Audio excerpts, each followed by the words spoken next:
VP Inday Sara, binasag na ang katahimikan. Mga minamahal kong kababayan, ako ay lubos na nagpapasalamat sa inyong walang patid na suporta sa opisina ng Vice Presidente at sa gagawaran ng edukasyon. Ang inyong matatag na paniniwala sa kahalagahan ng aking trabaho at sa positibong pagbabago na aking maiaambag sa pag-udlad ng ating bansa ay siyang nagbibigay lakas at inspirasyon sa akin upang magpatuloy sa pagserbisyo sa ating bayan.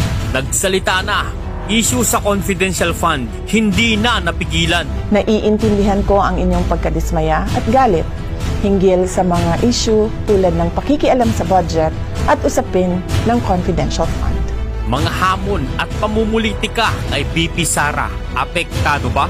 Ang mga hamon sa pamumulitika ay maliit lamang kumpara sa mas matinding pagsubok sa ating ekonomiya bilang epekto ng posibleng paglaki ng tunggalian